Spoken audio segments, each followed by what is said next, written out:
Hello.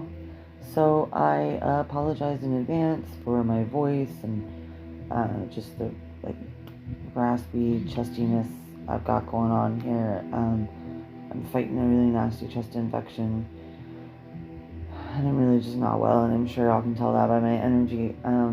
But we've got a full moon, blue moon, super moon coming up on the 31st of August, which is in just a few days.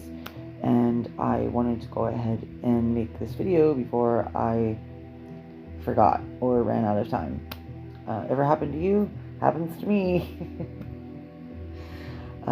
So yeah, a lot of people don't really know what a blue moon is, and the few that are aware of like a full moon, blue moon, also don't always realize that there's actually two types of a blue moon. The most commonly known one is in the witchy spiritual worlds.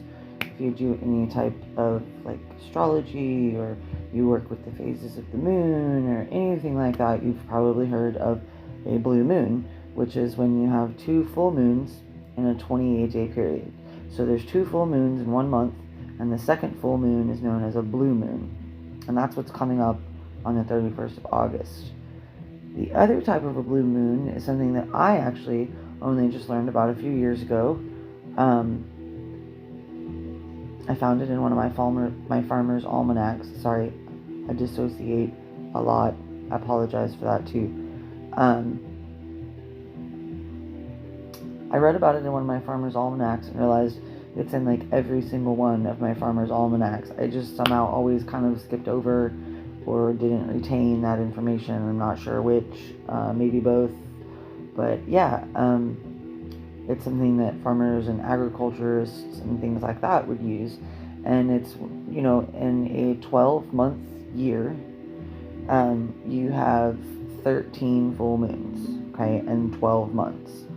So normally when you take, 12 months, you divide it up into 4 quarters, okay? You have 4 quarters. And each one of those quarters has a certain number of full moons in it. And so for every quarter, you have full moon A, full moon B, and full moon C.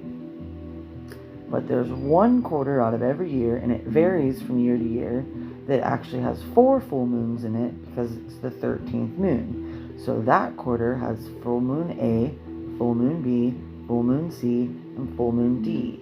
And full moon D, this pinky one right here, is what they call the blue moon, which I thought was also really cool. And I myself am hoping to do a little bit more research on it later this week when I'm feeling better, and find out just how often the two types of blue moon overlap, because I personally feel like that would be super magical and spiritual and just so much more woo. So yeah, stay tuned, because I will share another video with whatever I've learned. But I just wanted to go ahead and hop on here real quick and make this video to share that information with you before I forgot. So let me know if you have any questions.